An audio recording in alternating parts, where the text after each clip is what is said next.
Bismillahirrahmanirrahim. Assalamualaikum warahmatullahi wabarakatuh. Alhamdulillahirabbil alamin wassalatu wassalamu ala asyrafil anbiya'i wal mursalin. Nabiyina Muhammadin wa ala alihi wa ashabihi wa tabi'in wa man tabi'ahum bi ihsanin ila yaumiddin wa sallama tasliman katsira amma ba'du. Ma'asyiral muslimin rahimani wa rahimakumullah. Alhamdulillah, bersyukur pada Allah Subhanahu wa taala yang telah memberikan kenikmatan kepada kita semuanya. Salawat serta salam tercurah limpahkan junjungan Nabi kita Muhammad sallallahu alaihi wasallam dan kepada orang-orang yang senantiasa mengikuti sunnah beliau dengan baik hingga yaumil qiyamah. Ma'asyiral muslimin rahimani wa rahimakumullah. Insyaallah taala di malam hari ini kita akan membahas tentang hikmah dari syariat hibah dan hadiah. Hikmah syariat dari syariat hibah dan hadiah. Setelah kita membahas tentang hikmah syariat waris, ini masih ada kaitannya dengan pembahasan bab harta, ya, al-mal, baik itu bagi orang yang hidup ataupun orang yang sudah wafat. Di antaranya adalah hibah. Pernah dengar hibah ya? Hibah itu adalah pemberian. Pemberian yang diberikan kepada seseorang oleh seseorang dengan akad yang jelas bernama hibah. Paham ya? Harus apa? Harus jelas akadnya. Ini hibah, hadiah atau sedekah. Harus jelas. Dan dalam bab hibah dianjurkan bagi orang yang menghibah, berhibah, menghibah atau berhibah ini bahasa? Menghibahkan. Jangan menggibah ya. Gibah haram. Ya, gibahnya haram. Menghibahkan. Nah, dan orang yang sedang melakukan transaksi hibah hendaknya menyajikan atau terdapat saksi di dalamnya demi menjaga ya hak dari orang yang mendapatkan hibah di kemudian hari, dan agar supaya tidak terjadi pertikaian, di masa mendatang. Inilah salah satu di antara syariat hibah. Adapun sedekah tidak mengharuskan adanya saksi. Anda bersedekah nggak harus ada saksinya. Tapi kalau hibah itu kalau bisa dipersaksikan. Kalau bahasa kita nggak cuma dipersaksikan, tapi kalau bisa dicatat di akta notaris. Ini hibah ya. Ini hibah. Kemudian hibah itu jemaah termasuk harta yang tidak bisa dibagi sebagai harta waris. Orang tua sudah membagikan anaknya. Ya, ini ada kasus ini di Surabaya. Anak punya keluarga itu ada kakek. Kakek ini meninggal dalam keadaan tidak meninggalkan sedikit pun dari harta. Oh, kok bisa, Ustaz? Ya, karena sebelum wafat semua hartanya dibagi, dihibah kepada anak-anaknya. Ya, dihibahkan kepada anak-anaknya. Maka harta yang sudah dibagikan kepada anak tidak terhitung dalam bab waris dan tidak boleh dihitung termasuk harta waris. Sumpama nih, buat contoh ya, Paijo dan Markonah lagi. Contoh nih, si Paijo dan Markona punya anak 5, A, B, C, D, E. A, B, C, D, E. Paham sampai sini ya? Maka Paijo ini punya harta 2 miliar. Dan dia membagikan 1 miliar dibagi untuk 5 orang anaknya. Dan ini harus jelas. Statusnya hadiah atau hibah. Kalau hadiah itu disebabkan karena adanya unsur-unsur tertentu seperti dia memiliki keunggulan. Paham ya? Dia sudah melakukan sesuatu sehingga dia berhak untuk mendapatkan hadiah. Adapun hibah ya, maka hibah bisa dibagikan tanpa syarat apapun, itu hibah. Tanpa ada syarat apapun, boleh. Maka dibagilah uang 1 miliar itu sebagai hibah kepada anak-anaknya berlima, masing-masing dapat 200 jutaan. Masing-masing dapat berapa? 200 jutaan.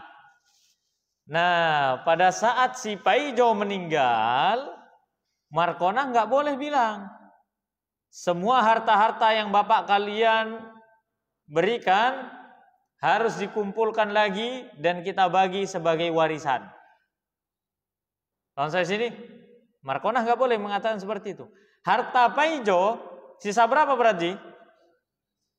Sisa 1 miliar dipotong pembayaran hutang dan pembayaran wasiat. Dipotong pembayaran hutangnya si Paijo dan wasiatnya si Paijo. Kalau ada wasiat dia sebelum wafat. Setelah itu baru dapat harta waris. Paham sampai sini ya? Suami menghibahkan kepada istrinya. Menghibahkan kepada istrinya rumah, mobil, semuanya dihibahkan. Maka ketika wafat tidak ada lagi harta warisannya. Warisannya si Paijo ini yang dibagikan kepada anaknya. Maka si Markona mendapatkan hibahnya dan si Paijo tidak meninggalkan harta warisan sedikit pun untuk anak-anaknya. Kenapa? Karena harta hibah nggak bisa dimasukkan dalam kategori warisan. Ustaz lah sakno. Kalau dalam kasus yang kedua ini lah kasihan anak-anaknya. Berarti yang zalim adalah si Paijo. Iya, zalim. Karena anak tetap mendapatkan hak waris. Paham ya sampai sini ya? Dan ini banyak kasus ya kan? Banyak kasus. Bahkan berkembang di masyarakat. Kalau suami yang baik, kalau beli mobil atas nama bininya. Beli motor atas nama harimnya. Beli rumah atas nama harimnya. Padahal duit-duit dia. Maka anjuran kami untuk menyehatkan keturunan kita di masa mendatang agar supaya tidak terjadi konflik antara orang tua dan anak, itu harus dipisah. Mana harta ayah, mana harta ibu, mana harta yang hibah, mana yang harta bersama. Harta bersama. Supaya apa? Supaya jelas nanti mana harta ayah, mana harta ibunya. Karena harta ayah ketika ayah wafat, yang dibagi dan diwariskan kepada anaknya hanyalah harta ayah, bukan harta ibu. Paham sampai sini ya? Nah ini jemaah. Ya, bukan berarti tidak cinta, tidak mengatasnamakan istri itu bukan berarti tidak cinta, tidak. Tapi demi menyelamatkan keluarga kita ketika kita wafat supaya mereka tidak ribut. Dan ini banyak kasus terjadi. Seorang ibu menzalimi anaknya dengan tidak mau membagikan harta suaminya kepada anaknya. Disebabkan karena ia masih hidup. Ini nggak boleh. Ini zalim kepada anak karena anak memiliki hak untuk mendapatkan warisan. Sebagaimana istri pun punya hak untuk mendapatkan warisan dari suaminya. Dan dana hibah tidak bisa dijadikan sebagai harta warisan. Nah itu yang susah. Makanya sempat ada kasus ibunya dituntut ke penjara oleh anaknya karena ternyata bapaknya mengatasnamakan semua aset tanahnya kepada ibunya. Dan ibunya padahal itu kami yakin ya, nggak semua laki-laki mengatasnamakan istrinya itu kemudian mengiyakan bahwasannya itu harta istrinya. Maka ini blunder ya sebenarnya, teledor ini sebenarnya. Kayak kalau antum yang atas nama istri antum pulang nanti sertifikat semua. Oh iya jemaah. Sertifikat segala macam ya dibalik nama. Kalau bisa dibalik nama. Kecuali kalau Anda pengen ributnya nggak apa-apa sih. Memang ribut tuh terkadang seru deh. Sampai 7 turunan kadang. Serinya itu sampai 7 turunan kadang. Gara-gara apa? Gara-gara harta. Ya, maka inilah dana hibah. Hibah harus diperhatikan. Ya. Kemudian Ustaz, bagaimana apabila hibah itu tidak ada saksi? Hibah tidak ada saksi. Langsung, nak, ini saya hibahkan untuk kamu begini-begini. Nah, nanti bisa menimbulkan kecemburuan, kecurigaan satu sama lain. Nah, ini harus hati-hati nih. Terutama berkaitan dengan dana. Ada yang namanya dana hibah. Nah, dana hibah ini statusnya dana apa, Ustaz? Kan begitu. Bisa jadi haram, bisa jadi halal. Tergantung dari mana sumber dana itu dan apakah nanti dana itu bermasalah. Betapa banyak kasus pencucian uang di atas namakan dana hibah. Iya, banyak kasusnya. Larinya ke lembaga-lembaga. Enggak, ini uang sebagai hibah kepada lembaga tersebut. Padahal itu adalah uang hasil pencucian. Ya, maka ini perlu ditinjau kembali dan hendaknya ketika seorang melakukan akad hibah dipersaksikan dan dicatat di akta notaris demi menghindari yang namanya kecurigaan dan keributan di masa mendatang. Dan itu juga untuk menjaga hak penuh atas orang yang mendapatkan hibah itu. Karena kami menjumpai kasus ini, ya. Jadi ada orang tua ngasih anaknya itu hibah. Anaknya itu empat-empatnya dikasih rumah dan tanah masing-masing. Sudah? Nah, oleh ibunya. Nah, ibunya ini wafat. Ibunya ini wafat. Dan keluarga dari ibunya, yaitu paman dari jalur ibu itu, mengambil semua sertifikat dan mengatakan ini harta ibumu, bukan harta kamu. Kenapa? Sebabnya karena tanah dan rumah masih atas nama ibunya. Ibunya sudah wafat. Anaknya ngomong, dulu ibu saya ngomong kalau itu dihibahkan kepada saya dan adik-adik saya. Adik-adiknya masih kecil. Masih belum balik, rata-rata belum balik. Dia sendirian. Lah gimana ini Ustaz kalau begini? Sedangkan pihak keluarga ibunya, pamannya kekeh untuk memegang sertifikat rumah dan tanah itu dengan anggapan ini tetap milik almarhumah si mayit tadi. Maka inilah bentuk kezaliman. Oleh karenanya anjuran kami kepada anda-anda yang kaya hartanya dan banyak hartanya dan anda ingin menghibah kepada anak anda, sekalianlah yang total sekalian kalau mau berbuat baik kepada anak itu. Apa itu? Urus semua surat-suratnya. Anak dikasih mobil, urus semua. Mobilnya balik nama, atas nama siapa? Atas nama anaknya. Sudah biarkan, itu harta dia. Ya, inilah orang tua yang baik. Bukan dibiarkan, yang penting saya. Gak bisa zaman sekarang pakai omongan tuh gak bisa. Hitam di atas putih aja bisa jadi putih semua kok. Bersih. Saya barang buktinya lo gak ada. Lenyap, bisa. Apalagi cuma omongan. Zaman sekarang itu orang ngomong pagi ngomong dele, sore tadi tempe. Iya atau tidak? Iya. Iya nak nanti hibah gini. Nyampe ke pamannya nggak jadi hibah itu. Nggak boleh dijual, nggak boleh diwariskan, nggak boleh apa. Pokoknya ini saya yang harus. Mau bisa apa terus? Mau dituntut ke pengadilan. Dituntut ke pengadilan contohnya. Pengadilan agama otomatis meminta. Mana catatan akad hibahnya? Iya atau tidak? Kalau sekadar, tapi kan ibu saya ngomong. Ya gimana barang bukti ibunya sudah wafat? Kan begitu. Itu susah jemaah, itu susah. Sulit sekali, saksi nggak ada. Cuman ibunya lagi nyisirin putrinya terus ngomong, ini nak, ini buat kamu, ini buat adikmu, ini buat anak. Kalau sudah terucap seperti itu, tolong segera diurus. Jangan cuman ini buat kamu, enggak, banyak yang ribut itu banyak. Akhirnya memakan harta satu sama lain dengan cara yang zalim. Ya, tanpa tahu ini hak siapa, ridho atau tidak. Inilah pembahasan tentang hibah yang harus diperhatikan ya oleh kita semua apabila kita ingin memberikan hibah kepada anak-anak kita. Oke, kemudian yang kedua di antara pembahasan kita selain hibah adalah hadiah. Anda taruh bagian belakang hadiah ini.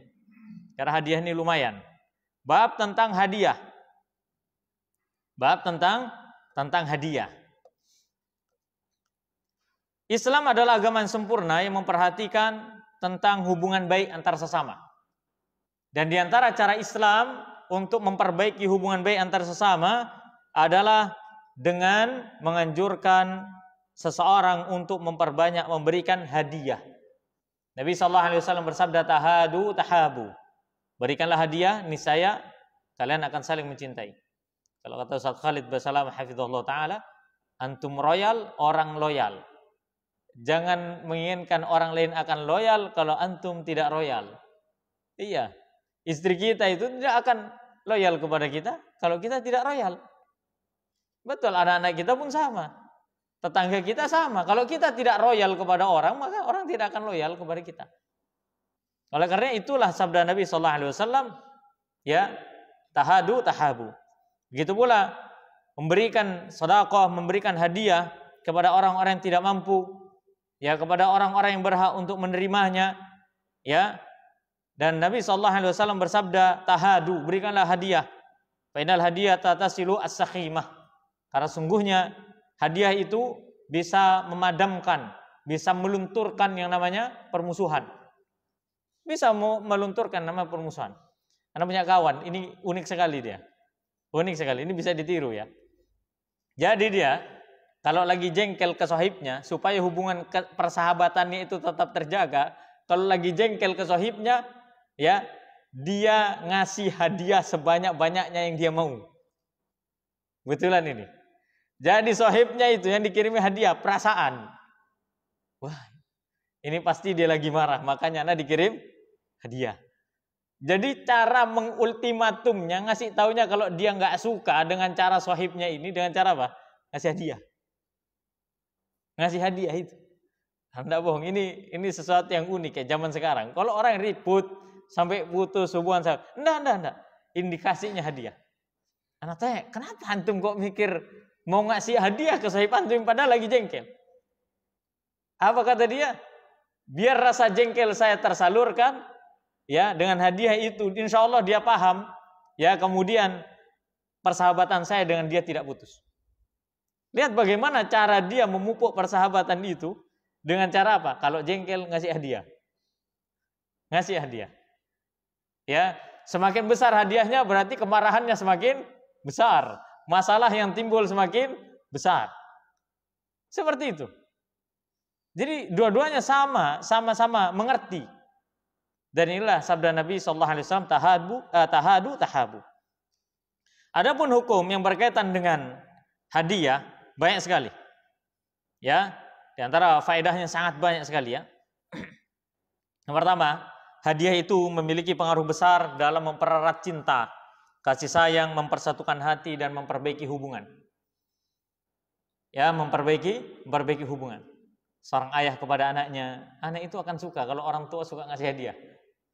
Anak Anda kalau ingin ditunggu oleh anak Anda, sering-seringlah ngasih hadiah.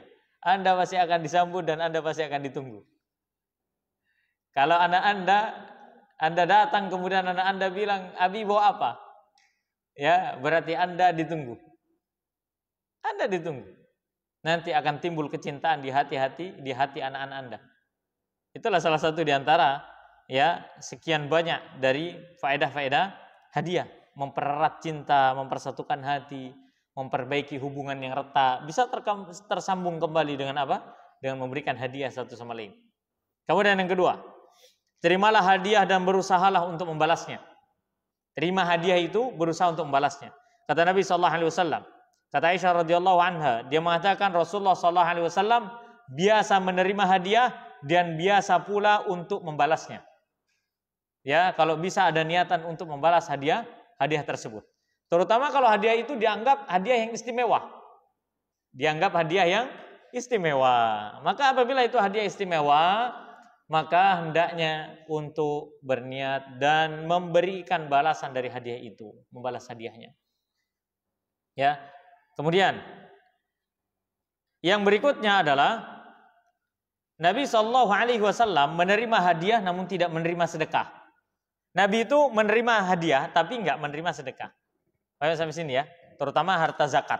Maka seorang nabi dan rasul serta keturunannya itu tidak boleh menerima sedekah. Tidak boleh menerima harta zakat, tapi boleh menerima hadiah. Boleh menerima hadiah. Ya. Pada suatu ketika dari Abu Hurairah radhiyallahu anhu, Abu Hurairah itu menyodorkan kepada Nabi kurma satu mangkok. Kemudian ya beliau bertanya dulu kepada Abu Hurairah, "Wahai Abu Hurairah, ini makanan berasal dari hadiah atau sedekah?" Hadiah atau sedekah? Maka kata Abu Hurairah, ini sedekah dari orang. Ya, maka kata Nabi sallallahu alaihi wasallam, "Makanlah makanan ini untuk kalian." Di sisi lain Nabi sallallahu alaihi wasallam ya, ketika diberi hadiah belum memakannya. Ini bukti bagaimana Nabi sallallahu alaihi wasallam menerima hadiah. Kemudian yang berikutnya tetap menerima hadiah meskipun jumlahnya sedikit. Ya, meskipun jumlahnya sedikit. Kata Nabi sallallahu alaihi wasallam kepada para wanita, "Wahai para wanita muslimah, ya nisa'al muslimat, la tahqiranna jaratun li jaratiha walau firsina syatin." Wahai para wanita muslimah, tetaplah memberi hadiah kepada tetangga walau hanya kaki kambing yang diberi. Kalau zaman Nabi, ya kaki kambing nggak diolah sedemikian nikmatnya seperti sekarang ya. Ya paling banyak diminati adalah dagingnya. Ya, adapun kalau zaman sekarang kaki kambing naik kelas. Ya, menjadi makanan yang istimewa kan begitu. Jadi marak lah, apalah segala macam. Ya, maka tetaplah berikanlah hadiah sekalipun itu perkara yang dianggap remeh. Ya, dan rajin berikan hadiah akan menimbulkan rasa cinta, mempererat hubungan dan yang lainnya. Dan hendaknya hadiah itu diterima, jangan ditolak. Hendaknya hadiah itu diterima, jangan ditolak. Ya, meskipun itu hadiah yang mungkin bagi Anda ya meskipun bagi Anda mungkin Anda tidak membutuhkannya. Kecuali nanti ada pembahasan. Hadiah itu boleh ditolak atau dikembalikan apabila Anda merasa tidak berhak untuk menerima itu dan Anda memandang ada orang lain yang lebih berhak untuk menerima hadiah itu. Oh, kalau ini alhamdulillah. Mohon maaf sebelumnya bukan kami. Ya, jadi bisa menolak tanpa tersinggung. Bukan kami tidak mau, tapi alhamdulillah kami ada yang sama juga bisa diberikan kepada orang yang kurang mampu. Atau Anda terima saja kemudian Anda berikan kepada orang lain. Ya. Kemudian apabila boleh hadiah itu ditolak apabila itu bertentangan dengan syariat. Apabila hadiah itu bertentangan dengan syariat, maka harus ditolak. Contoh seperti hadiah di hari raya orang kafir. Ya, dengan tujuan untuk apa? Supaya hati kita lembut kepada mereka. Ya, maka ini condong kepada mereka. Maka ini salah satu di antara hadiah yang hendaknya untuk dihindari. Oh, mohon maaf, monggo begitu. Ya, kalau bisa menolak. Kalau tidak bisa Ustaz, ya sudah. Terima saja, ya. Tidak mengapa. Kemudian apabila diberikan sesuatu yang hukumnya memang haram. Ya, yang hukumnya memang haram secara syariat. Maka apabila benda yang diberikan itulah haram secara syariat, maka tujuannya adalah maka hukumnya adalah tidak boleh untuk menerima hadiah. Kemudian hadiah boleh disedekahkan kembali dan boleh diwariskan. Paham? Boleh disedekahkan kembali dan boleh diwariskan. Ya, boleh diwariskan. Baik. Yang berikutnya adalah boleh menerima hadiah dari lawan jenis, akan tapi apabila tidak menimbulkan kemudaratan ya, dan tidak menimbulkan godaan serta pintu fitnah. Yang berikutnya tentang hadiah ini nih, yang mau ana sedikit tekan ini. Jangan sampai kita berharap hadiah kita dikembalikan. Contohnya, bowo. Udahlah, dipikirlah itu. Contohnya apa? Bowo.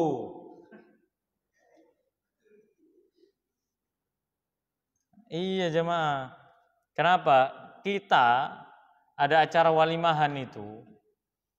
Kita menghadiri acara walimahan atau Anda mengadakan acara walimahan. Anda buka bowo. Ya. Atau Anda bowo ke orang. Maka nggak boleh. Minta dikembalikan, nggak boleh. Kalau orang sekarang dicatat. Wallahi, ana dulu zuat 2017. Itu sudah ada pelang yang gede-gede. Tidak menerima bowo. Jadi disalaminnya, mertuanya itu disalaminnya gitu. Salamin terus. Akhirnya sama mertua dikasih ke anak. Ini amplopnya ada nama-namanya dicatat. Nah inilah yang gak enak. Wallahi itu catatan sampai sekarang masih anak simpen. Coba, kita kayak punya tanggungan bertahun-tahun loh.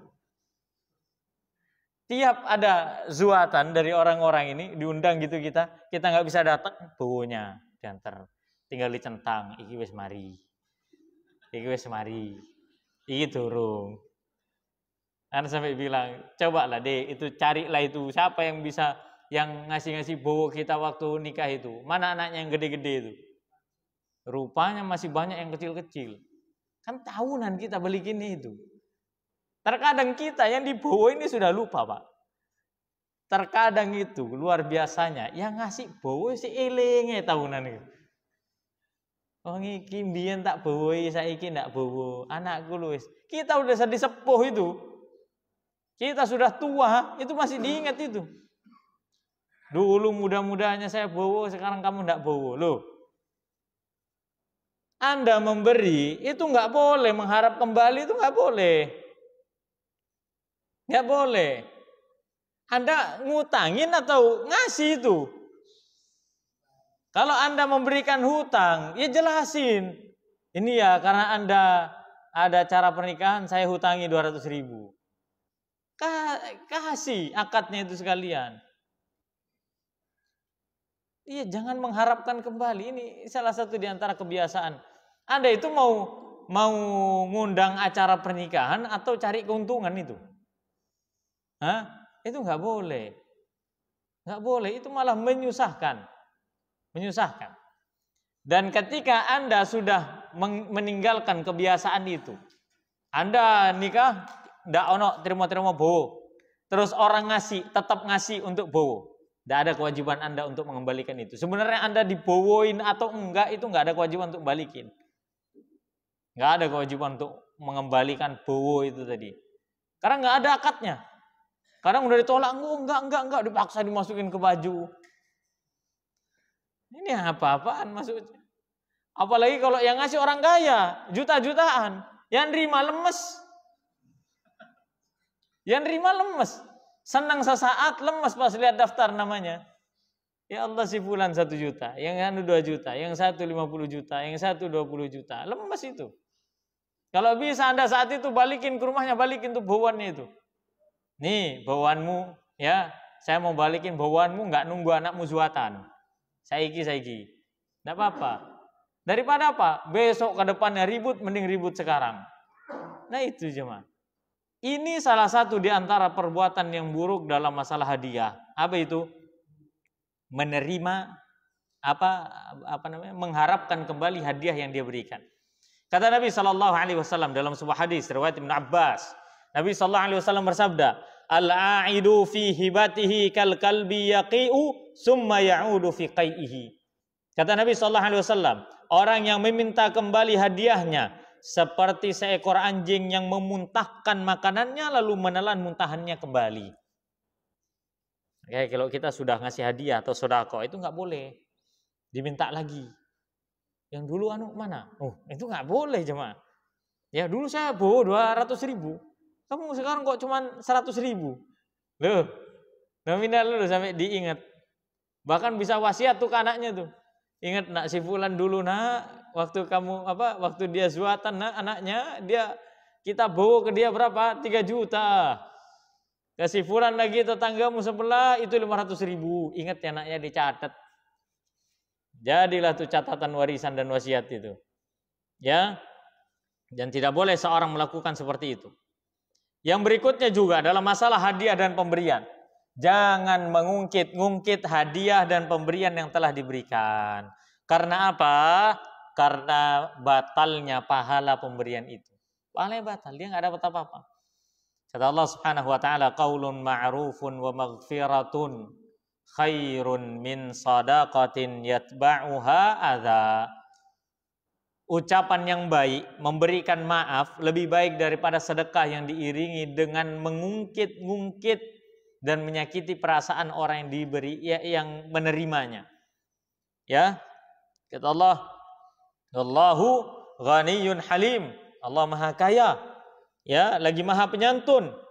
Karena itu perbuatan seperti itu adalah perbuatan yang tidak santun.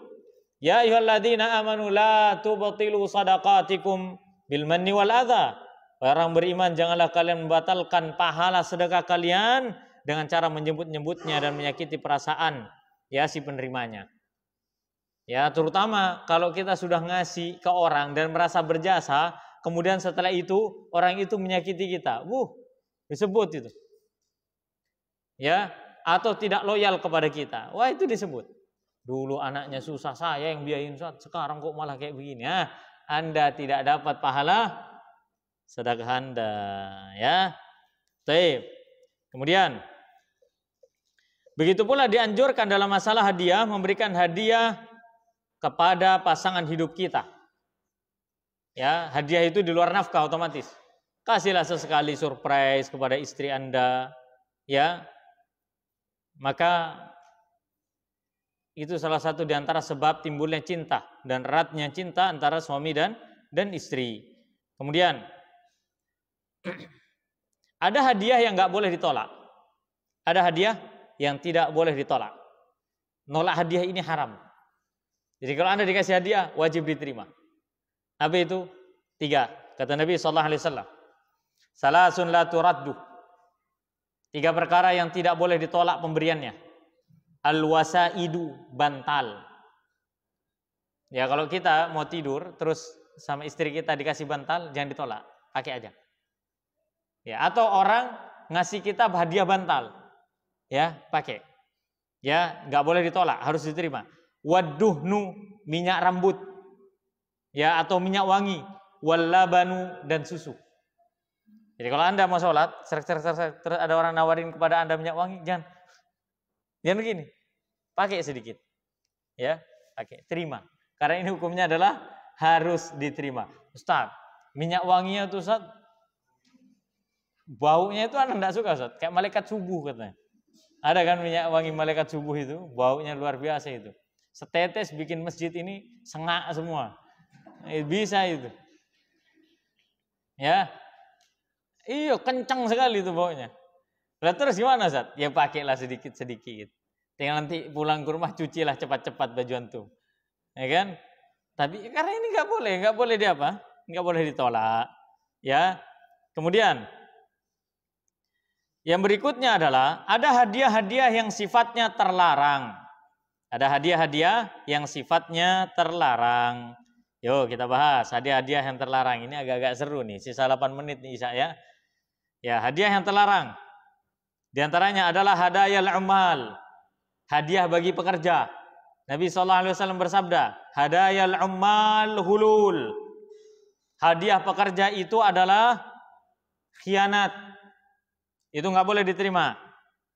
Ya, salah satu di antara contohnya adalah contoh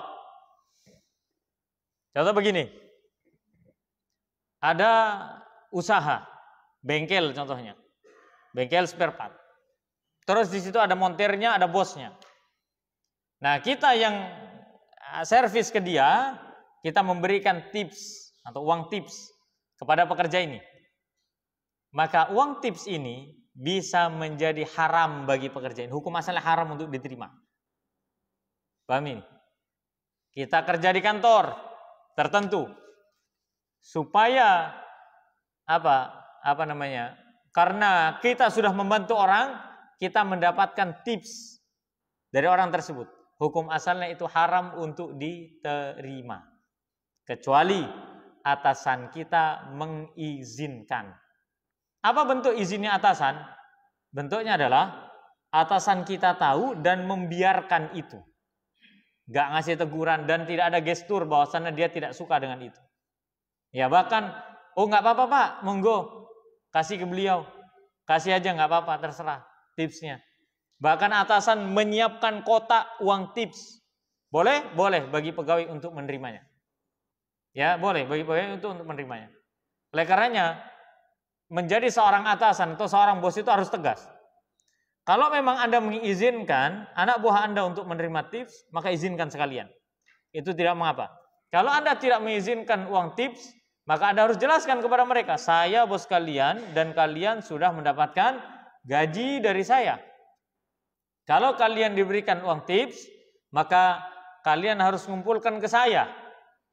Nanti kita kumpulkan uang tips itu dan kita bagi rata. Ya, kita bagi rata antar sama pegawai. Nanti saya bagi rata ya kepada kalian. Maka ini sikap yang benar dan baik. Ya, dan apabila Anda tidak ridho, jelaskan kepada mereka bahwasanya saya tidak mau kalian menerima uang tips. Dan inilah salah satu di antara hadiah yang haram. Hadayal ummal ghululun. Hadayal ummal ghulul. Ustaz, bagaimana apabila kita memberikan hadiah kepada pejabat tertentu dengan tujuan untuk memuluskan usaha kita? Ya, maka jawabannya hukum asalnya adalah haram. Karena itu bisa membuka pintu riswah, yaitu sogok, menyogok, suap, menyuap. Dan Nabi SAW bersabda, la'anallahu rasyiya wal murtasyiya. Allah melaknat orang yang menyuap dan orang yang disuap. Dalam masalah suap itu zaman sekarang bahasanya hadiah. Saya ngasih hadiah ke sahabat saya 1 M. Hadiah apa? Ya, ternyata diketahui bahwasanya dia adalah pejabat di suatu instansi tertentu. Supaya dimuluskan maka dia kasih hadiah. Maka ini adalah salah satu bentuk riswah atau sogok menyogok. Dalam masalah pembahasan ini juga, ya, jika seandainya melebar dikit masalah riswah, ya, masalah riswah, sogok menyogok. Kalau seandainya Ustadz, saya sudah melakukan sesuai dengan prosedur yang ada, namun hak saya tidak didapatkan, malah dia menganjurkan saya untuk melakukan transaksi suap menyuap atau sogok menyogok. Bagaimana hukumnya?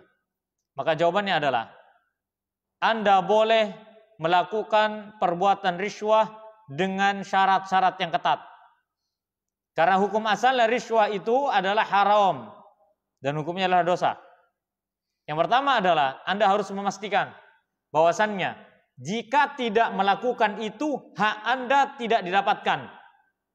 Yang kedua, apabila tidak mendapatkan hak Anda, maka akan terjadi hal-hal yang sifatnya darurat dan mudaratnya lebih besar daripada riswah itu tadi.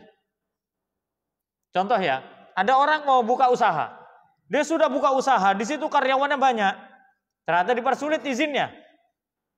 Kecuali harus ada fulus, semuanya jadi mulus. Gitu kan? Nah, maka orang seperti ini harus menimbang dulu. Kalau saya mengikuti prosedur, apakah masih terkena kewajiban untuk itu? Diikuti prosedur. Sudah berbulan-bulan, bertahun-tahun diikuti prosedur. Ternyata nggak tembus juga izinnya. Bahkan sudah ganti kepala 3 kali, kepalanya diganti muter 3 kali, nggak turun-turun izinnya. Nah, kalau sudah seperti ini, nanti ada hal yang darurat. Kalau saya tidak urus izin saya Ustadz, maka usaha saya bisa ditutup. Kalau usaha saya ditutup, mereka akan menuduh saya usaha tanpa izin, padahal saya sudah mengurus izin. Kalau usaha saya ditutup, ada karyawan saya yang mereka cari nafkah. Ada keluarga karyawan-karyawan saya yang harus dinafkahi. Maka mudaratnya di situ banyak. Maka saat itulah Anda sudah bisa memastikan mudaratnya besar, lebih besar daripada urusan riswahnya, maka Anda boleh melakukan riswah itu. Terus dosa ataukah tidak Ustadz? Maka dalam kaidah fikih disebutkan segala sesuatu yang dilakukan karena sebab terpaksa, maka Allah akan mengampuninya. Maka mintalah ampun kepada Allah Subhanahu wa taala. Ustaz, terus siapa yang dosa? Yang dosa adalah orang yang meminta untuk disuap. Orang yang meminta untuk disuap. Maka dia berdosa dengan dosa yang besar. Paham ya sampai sini ya? Ini ketat ini masalahnya. Hukum asalnya suap menyuap itu haram secara mutlak. Kecuali di kondisi-kondisi yang sifatnya itu daruri, yang mau tidak mau antum harus mendapatkan hak antum. Karena jika tidak mendapatkan hak itu akan menimbulkan bahaya dan kemudaratan yang lebih besar daripada urusan riswah itu tadi. Baik, waktu Isya telah tiba.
Baik, kita lanjut sedikit tentang masalah hadiah. Jadi sebenarnya masih banyak nih masalah hadiah. Belum tentang undian berhadiah. Wah, ini harus detail nih, dilungkas Agustusan boleh. Tapi kalau dibahas sekarang nggak bakal cukup waktu undian berhadiah itu. Kapan berarti? Oh iya, masih ada Rabu kelima. Oke, pekan depan undian berhadiah.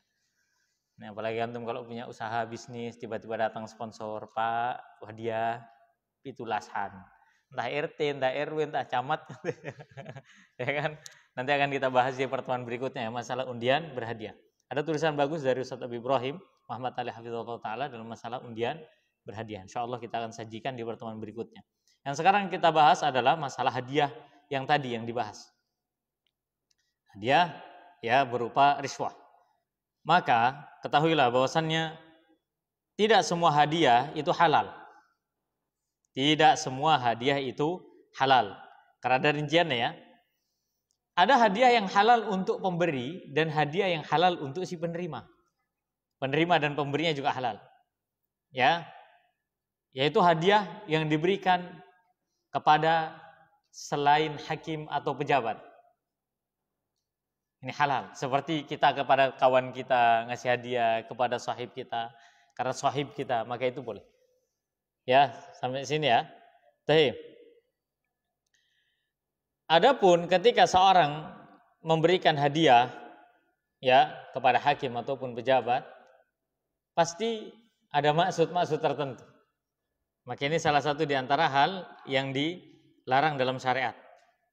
Ya, dan statusnya suap. Statusnya adalah suap. Pastilah orang ngasih hadiah begitu tuh biasanya ada udang di balik peyek itu. Iya, pasti ada udang di balik, bukan balik batu, balik peyek itu. Ya, karena sudah tercampur itu semua, tujuan adalah untuk supaya di ACC, supaya kenal lebih dekat. Kalau sudah dekat nanti semuanya bisa dimuluskan. Kemudian ada yang kedua adalah hadiah yang haram untuk pemberi dan penerima. Jadi haram untuk pemberi dan penerima. Semisal hadiah untuk mendukung kebatilan. Mendukung kebatilan. Ya.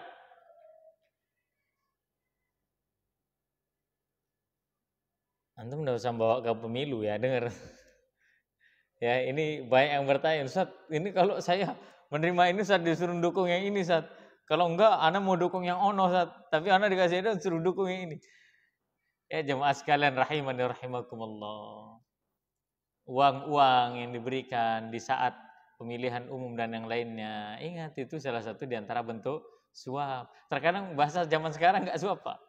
Enggak suruh milih, enggak. Ini sedekah buat sampean, ini hadiah buat sampean. Jangan lupa ya tanggal 13 nomor ini gitu contohnya. Sama aja akad di awal hadiah, di belakang jadi suap. Ya. Maka ini haram untuk pemberi dan penerima. Kemudian yang ketiga, ada hadiah yang diberikan oleh seorang merasa takut terhadap gangguan orang yang diberi. Sehingga seandainya tidak diberi, maka akan timbul gangguan baik badan ataupun harta. Maka hukum asalnya di sini boleh dilakukan oleh pemberi, namun haram diterima oleh orang yang diberi. Orang yang terpaksa seperti suap tadi loh maksudnya, seperti suap. Kalau dia tidak memberikan hadiah itu, maka dia akan diganggu. Maka usahanya akan ditutup. Maka dia boleh memberikan hadiah itu. Berupa apa? Parsel lebaran. Ya atau tidak? Parsel lebaran, acara-acara ini dikasih hadiah. Supaya apa? Supaya tidak mendapatkan gangguan baik harta, jiwa ataupun yang lainnya. Dah? Maka itu boleh bagi yang memberi, haram bagi yang menerima. Sudah paham di sini? Halal bagi yang memberi karena terpaksa kan? Tapi haram bagi yang diberi atau yang menerima. Ya, Ustaz, bagaimana kalau seandainya saya sudah terlanjur pernah menerima hadiah yang syubhat-syubhat itu, Ustaz? Seperti hakim ataupun pejabat, ketika dia telah menerima hadiah-hadiah yang khianat tadi, kewajibannya adalah dia harus bertaubat kepada Allah yang pertama.